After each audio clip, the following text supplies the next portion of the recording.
वो कहते थे कि जहाँ पठान का गुस्सा ख़त्म होता है वहाँ हमारा रहम शुरू होता है। बकरियाँ उस कमरे में उन्होंने रखी हुई थी, ईद करीब आ रही थी, तो नाखून निकाल दिए, मेरा मुंह बंद कर दिया, 7 दिन वीडियो बना के मेरी वालदा को भेजते थे और हर एक सेकंड का पूछते थे। इतनी डरावनी दुनिया में, क्योंकि ये आप समझें ये लोग कितने कैसे लोग हैं, इनकी औरतें, बच्चे, वालदैन सब लोग एक पेज में हैं।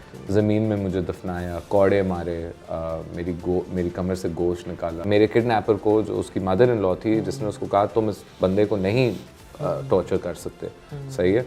मैंने कैसा ही गुनाह किया है कि आप खुद सोचें, कोई बंदा आपको रात को आए। डिजिटल पाकिस्तान की वीडियोस देखने के लिए हमारा चैनल सब्सक्राइब कीजिए और बेल आइकॉन को प्रेस कीजिए ताकि आप हर वीडियो से बाखबर रह सकें। जी अस्सलाम वालेकुम नाजरीन, आपका मेज़बान हसनैन चौधरी, और आज हम आपको जिस शख्सियत से मिलाने जा रहे हैं वो एक पाकिस्तान की जानी मानी और मारूफ शख्सियत के बेटे हैं, साबिक गवर्नर सलमान तासीर साहब के साहबजादे शहबाज तासीर, जिनको तालिबान ने अगवा किया। उसके बाद वो तकरीबन 4.5 साल तक उनके पास रहे और किस तरह से वहाँ से जो है वो फ़रार होकर वापस अपने घर पहुँचे और अब उनका लाइफ ज़िंदगी जो है वो किस तरह से गुजर रही है।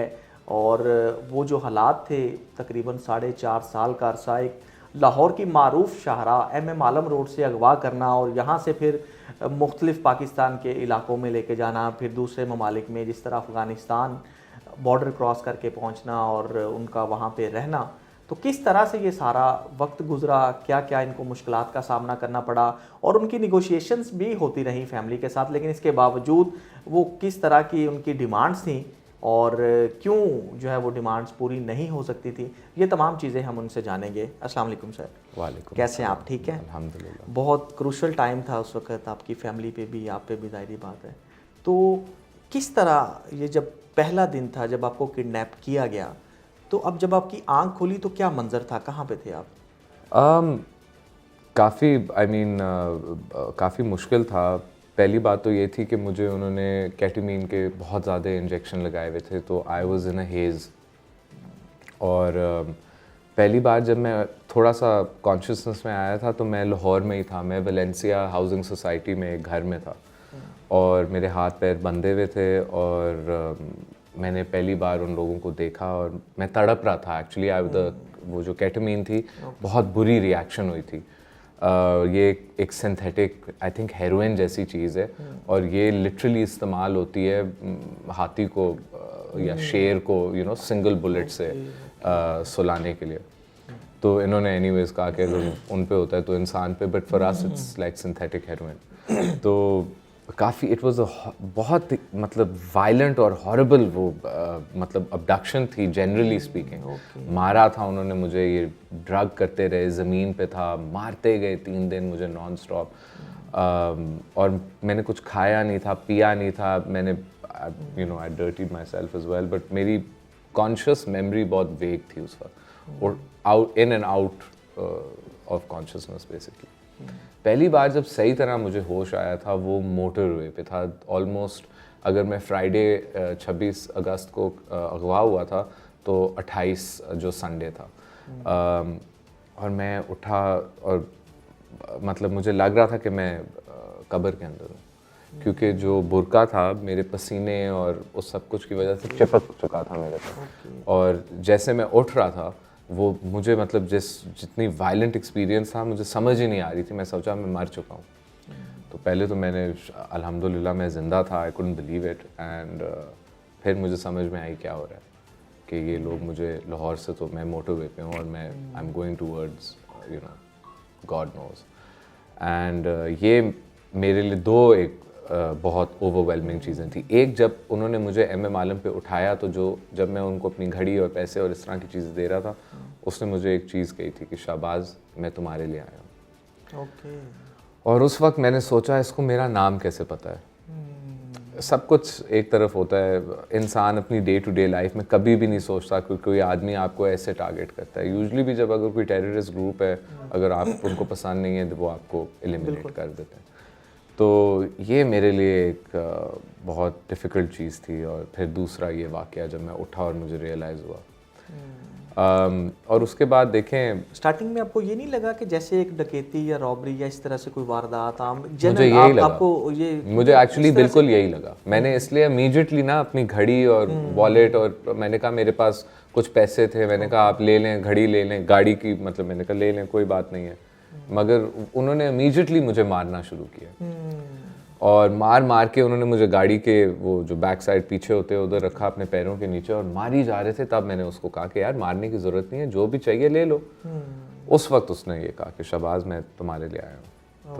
तो कितने, किस तरह से आए, कितने लोग थे, क्या उन्होंने, उनका तरीका क्या था, मतलब आम एक जैसे रूटीन में वारदात या कोई स्पेशल? उन्होंने मतलब they you know jumped on me. I think there was 6 to 10 of them, at least I would say 7 बंदे जो थे आर्म्ड थे, और 1-2 ड्राइवर होंगे, एक मोटरसाइकिलिस्ट था। बट जो इनका पूरा ऑपरेशन था, जो कितना टाइम ड्यूरेशन क्या था? Not even 1 minute, not even 1 minute. देखें ये हम लोगों की तरह के लोग नहीं है, दे ट्रेन्ड फाइटर्स। सबसे पहली बात तो आपको समझ में आनी चाहिए कि एक आम शहरी जो है, इनके सामने is nothing, cattle fodder literally.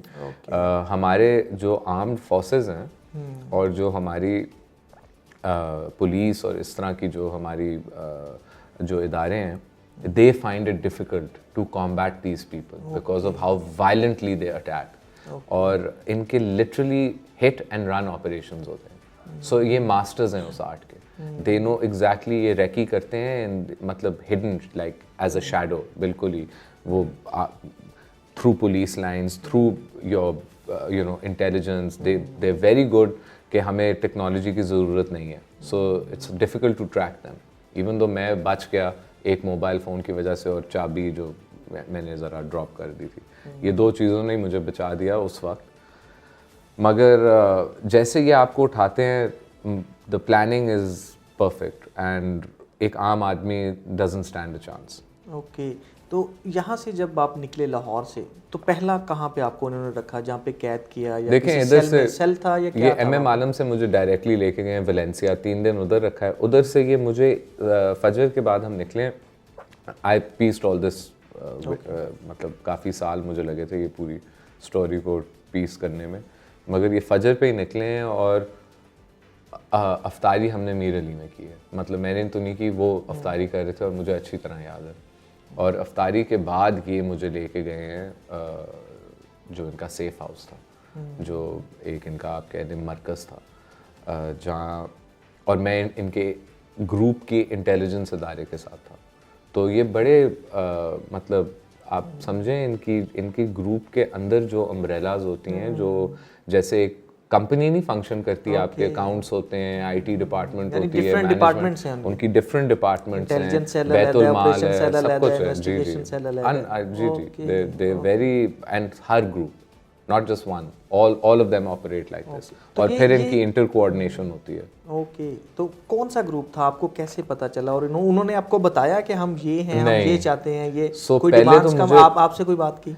बहुत देर मुझे कोई आइडिया नहीं था, और मैं सोचता था कि ये ऑब्वियसली तालिबान है, पाकिस्तानी तालिबान है, अफगानी तालिबान है, अलकायदा है, यही 3 ग्रुप्स हैं आई थिंक मोस्टली जो लोगों को पता थे 2010-11। ये काफ़ी रिलेटिवली 2000 आई थिंक 6-7 में ये इंसर्जेंसी इस वायलेंट तौर पे हमारे शहरों में और हमारे घरों में लिटरली एंटर हुई है।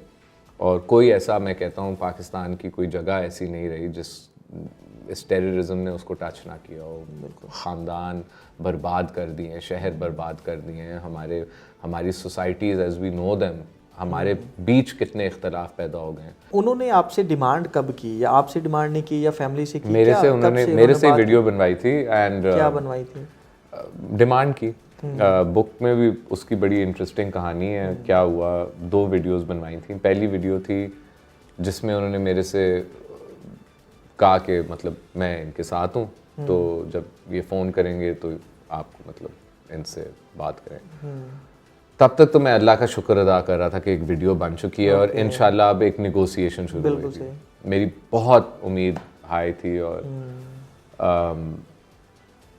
और दूसरी वीडियो जो थी वो उतना ही मतलब मैं आपको कैसे, इट वाज लाइक मुझे पैनिक अटैक हो गया था। मेरा पहला ज़िंदगी में जो मुझे पैनिक अटैक है, तो उसमें उन्होंने मेरे से कहा था कि पाकिस्तान की हुकूमत और मतलब पहली बार मुझे पता चला कि the demand is not even of my family. Okay. और उन्होंने कहा कि ये प्रेसिडेंट और प्राइम मिनिस्टर ऑफ पाकिस्तान के लिए वीडियो है, तो बोलो। ओके। तो उस पे उन्होंने डिमांड अपनी मांगी एंड इट वाज 2011 में डॉलर वाज एट 86। अब तो हम लोगों को पता नहीं पैसों की भी क्या वैल्यू है, बट क्या कितनी डिमांड उन्होंने की थी? It was about 4 billion rupees. 4 billion Yeah, it was 4 billion Pakistani rupees in 2011. That time. Yeah, so it was just impossible amount of money. कोई आपकी फैमिली को थ्रेट्स था पहले, कोई इन्फो कॉल्स या कोई ऐसी चीज, वही बात है जस्ट ना, इंटेलिजेंस? देखें अब्बा का जो मर्डर हुआ था उनके ऊपर थ्रेट्स थी, इंटेलिजेंस भी थी, but I believe it's a complete failure. Okay. ये उनको खुद ये बात एक्सेप्ट करनी चाहिए कि ये अच्छा, हमारा वहाँ पे कंप्लीट फेलियर है। आप मिरान मीर बता रहे हैं, वहाँ पे फर्स्ट टाइम थे? मीर अली में। मीर अली में। तो वहाँ पे आपका जो रहायश उन्होंने या सेल आपको दिया वो किस तरह का था? मतलब बाहर कोई कनेक्टिविटी थी किसी से देखने में, बाहर कोई नजर आता था? मैं एक मिट्टी के छोटे, पहली बात तो वो बकरियां उस कमरे में उन्होंने रखी हुई थी, ईद करीब आ रही थी, तो इट वाज अ डंप। वो मिट्टी के गंदे खुद बनाए हुए कमरे होते हैं और उसमें कोई शीशा नहीं था, एक छोटा सा सुराख था छत पे, वो क्योंकि उनके हीटिंग सिस्टम जो होते हैं, और मैं सिस्टम कह रहा हूँ बट वो एक लोहे का बस पाइप होता है जिसके नीचे एक मेटल का बॉक्स होता है जिसमें 2-3 लकड़ियाँ डालते हैं तो कमरा गर्म होता है थोड़ा सा। तो मतलब कोई इंसानी, मतलब ये मैं नहीं कह सकता कि कोई ऐसी जगह थी। मैं ज़मीन पे था, मेरे वो जो तकिया था उसमें मैगेट्स थे और इट वाज डिस्गस्टिंग। तो क्या ज़हन में आता था उस वक्त? क्या खाने में क्या मिलता था? क्या खाने में भी कुछ नहीं था। एक लोटा दिया जाता था पूरे दिन के लिए, उससे मुझे वुज़ू करनी थी, और अगर बाथरूम यूज़ करना होता था तो एक डस्टबिन उधर ही था, उस पर करना होता था। चेनें बंदी होती थी, वो कभी भी नहीं उतर सकती थी। एक पाँव के साथ थी, पहले दोनों मेरे पैर पे थी, बट एक उतार के बस इसको बांध दिया, और इसको ये तो हर वक्त ही बांधते।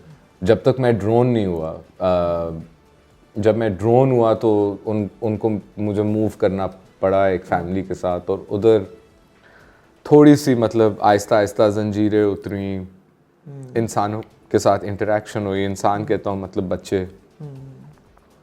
उसका जो मेरे किडनैपर का जो ब्रदर इन लॉ था वो मोहम्मद ताहिर फारूक का बेटा था, और वो आदमी जो है मतलब उसने मेरी जान बचाई है, मैं और उसकी वालदा ने। और मैं हमेशा कहता हूँ कि मेरी कहानी में बहुत वायलेंस है। मेरे साथ जो हुआ, उनसे कैसे आपका कनेक्ट किस तरह से हुआ? उनके जो आप बता रहे हैं फैमिली के साथ, और वो तो देखें एतमाद में कैसे लिया, या उन्होंने कैसे आपसे? नहीं, ये देखें अल्लाह, हर चीज़ अल्लाह की तरफ से होती है। इतनी डरावनी दुनिया में, क्योंकि ये आप समझें ये लोग कितने कैसे लोग हैं, इनकी औरतें, बच्चे, वालदैन, सब लोग एक पेज में हैं, सही है, और उनके दिल में हमारे लिए नफ़रत एक जितनी है। तो उधर किसी के दिल में आपके लिए थोड़ा सा भी एहसास हो या एम्पैथी हो, ये एक सिर्फ अल्लाह की तरफ से हो सकता है, क्योंकि ये हमसे नफ़रत करते हैं। वही खातून जिसने मेरे किडनैपर को, जो उसकी मदर इन लॉ थी, जिसने उसको कहा तुम इस बंदे को नहीं टॉर्चर कर सकते, सही है, वही खातून यहाँ आके फ़िदाई हमला कर सकती है हमारे चेक पोस्ट पे, हमारी औरतों बच्चों पे। उसके दिल में कोई रहम नहीं है हमारे लिए, मगर मेरे लिए कैसे आया, क्यों आया, ये सिर्फ अल्लाह इसका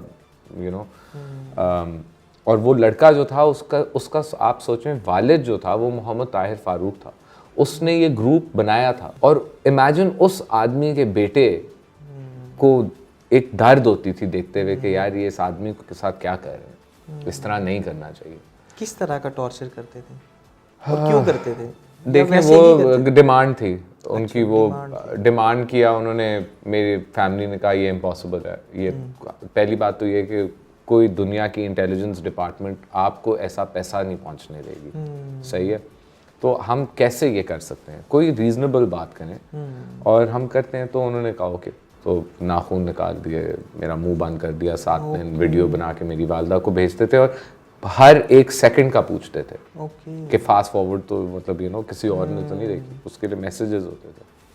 ज़मीन में मुझे दफनाया, कौड़े मारे, मेरी कमर से गोश्त निकाला, मेरी कमर को बिल्कुल उन्होंने ब्लेडों से, छुरियों से, बस यू नो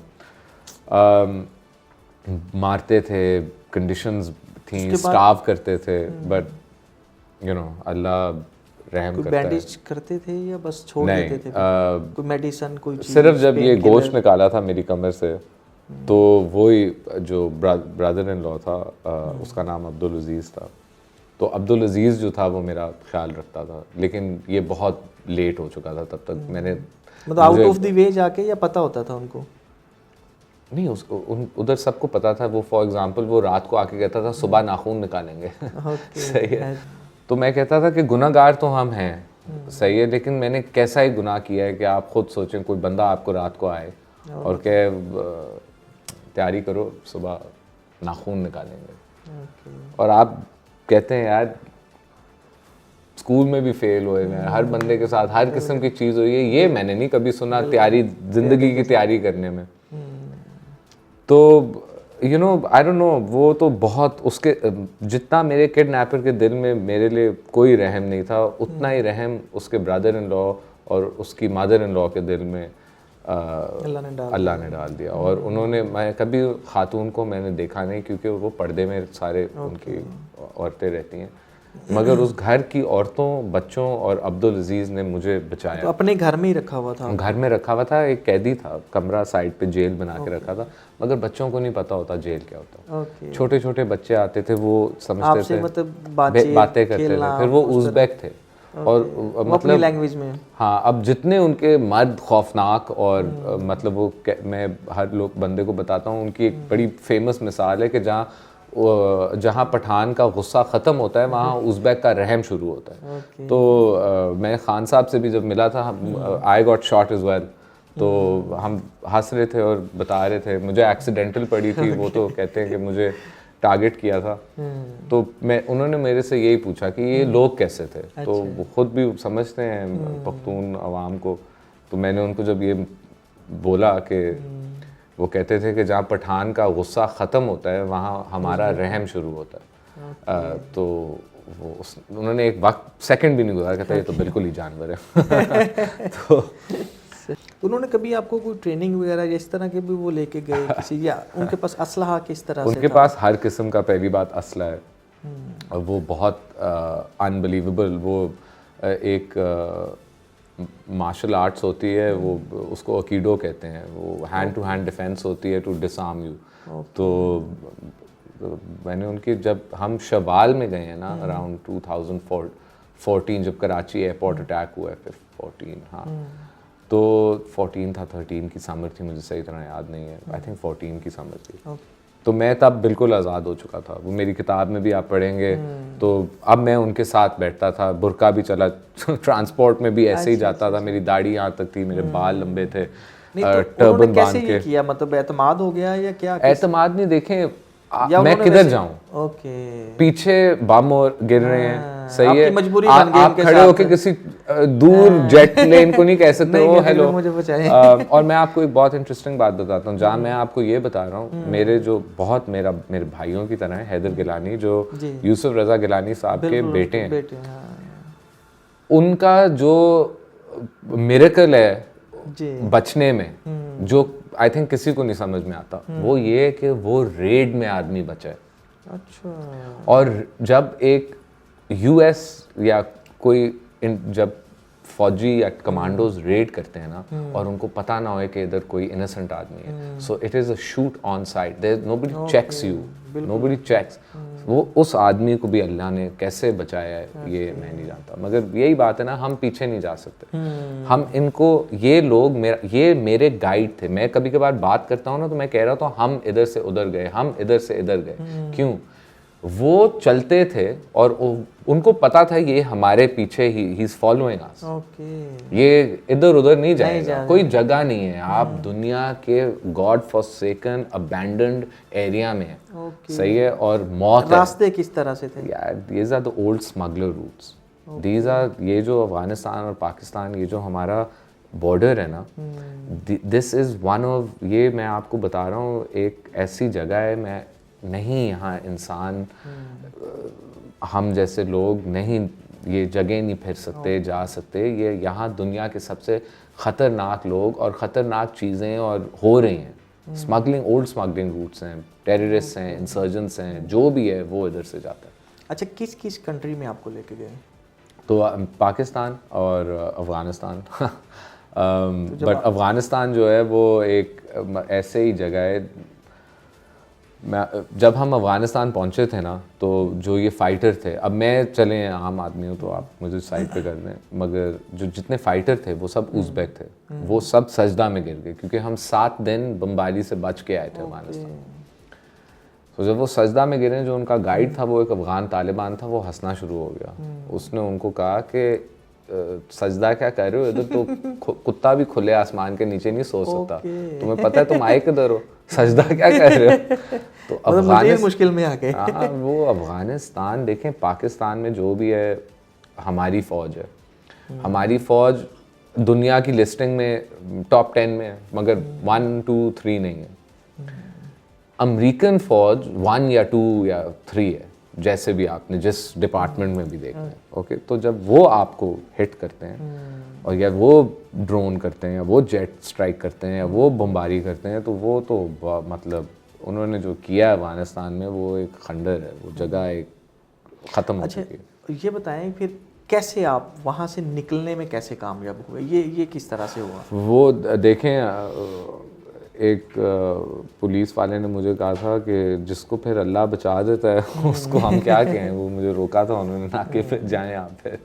तो मुझे एक देखें, मैं इन लोगों के बीच था, तो जो भी होना था वो इधर ही होना था। एक तालिबान कमांडर था, वो जब उज़्बेक और अफ़गान तालिबान की जंग हो गई और वो बेआत के ऊपर हुई, आप मेरी बुक भी पढ़ें, बड़ी इंटरेस्टिंग है। उसमें आपको काफ़ी मैं इनकी पॉलिटिक्स भी एक्सप्लेन करता हूँ, ये डिफरेंट ग्रुप्स ऑपरेट कैसे करते हैं, इनकी बेआत कैसे फंक्शन करती है, बेआत की इंपॉर्टेंस क्या होती है। जैसे हमारे प्रेसिडेंट होते हैं और कॉन्स्टिट्यूशन होते हैं, ये लोग खिलाफत के मॉडल पे और अमीरों के मॉडल पे चलते हैं। तो इनके लिए बेआत की इंपॉर्टेंस ये होती है कि वो कहते हैं कि इस्लामी खिलाफत, ये उनका अंडरस्टैंडिंग है, एक खलीफा हो सकता है।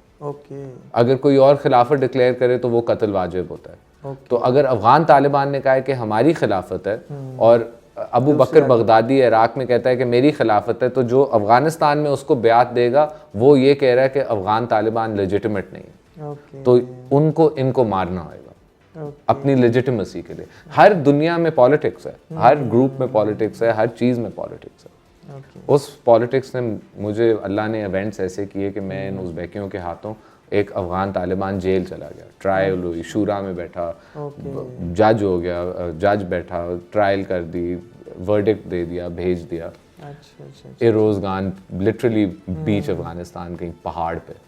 उधर मुझे एक अफ़गानी कमांडर मिला, मेरा दोस्त बना, उसको मैंने कन्विंस किया और बस अल्लाह ने रास्ता, उन्हीं रास्तों से जिससे मैं उधर पहुंचा था और सोचता था कि मैं अपने घर से इतना दूर आ गया हूँ कि शायद मैं कभी वापस अब नहीं जा सकता।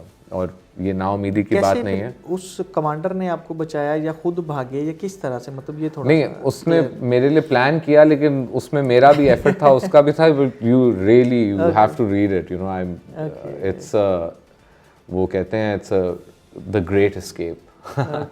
तो इट्स फन। वहाँ से निकल के कहाँ पहले कहाँ पहुँचे? मैं देखें, मुझे पहली बात तो एरोज़गान सिर्फ पता था मैं एरोज़गान में हूँ। तो जब मैं उधर से कैसे निकल के कहाँ दुनिया फिर के कैसे पाकिस्तान पहुँचा, ये मुझे नहीं पता। लेकिन मुझे इतना पता है कि जब मैं पाकिस्तान पहुँचा हूँ तो वो मेटल की रोड थी। तो जैसी मेटल की रोड पे मैं आया हूँ, मुझे बस पता था कि ये सर, क्योंकि अफ़गानिस्तान में मेटल की रोड नहीं है। एटलीस्ट जिन रोडों पे कितने दिन लगे वहाँ से बॉर्डर पहुँचने में पाकिस्तान के? मैं 29 फरवरी को निकला था फजर के बाद। और वो लीप ईयर होता है और 4 साल में एक बार आता है। 29 फरवरी को निकला हूँ और आई थिंक 7 मार्च को मैंने अपनी वालदा को फ़ोन किया कुछ लाख से कि कोई भेजें मुझे उठाएं। जी तो नाज़रीन, ये थे शहबाज तासीर, जो 4.5 साल तालिबान की कैद में रहने के बाद खुशकिस्मत इंसान हैं कि वापस अपने घर लौटे हैं। क्योंकि आज तक जितने भी तालिबान की जानिब से लोगों को अगवा किया गया, बहुत कम ऐसे लोग हैं जो वापस ज़िंदा जो हैं वो अपने घर को पहुँचे। क्योंकि उनकी डिमांड्स और मुतालबात इस तरह के होते थे कि उनको पूरा करना मुश्किल था। लेकिन ये खुशकिस्मत इंसान, इन्होंने आके वापस जो है वो एक किताब भी लिखी है और बहुत ज़बरदस्त किताब है जिसमें पूरी कहानी इन्होंने अपनी बयान की, किस तरह से अगवा किया, कैसे कैसे उनको ट्रैवल करवाते थे और क्या क्या चीज़ें करते थे। तो ये अगर कोई बुक भी लेना चाहे तो वो भी मुख्तलिफ़ स्टॉल्स पर मौजूद है, ऑनलाइन भी मौजूद है, और वो तमाम कहानी पढ़ सकता है किस तरह से अगवाकार तालिबान वर्किंग करते हैं, किस तरह से उनके सेल काम करते हैं और क्या क्या चीज़ें जो हैं वो इनको चीज़ों का सामना करना पड़ा। अपने मेज़बान को इजाज़त दीजिए। अल्लाह हाफिज़।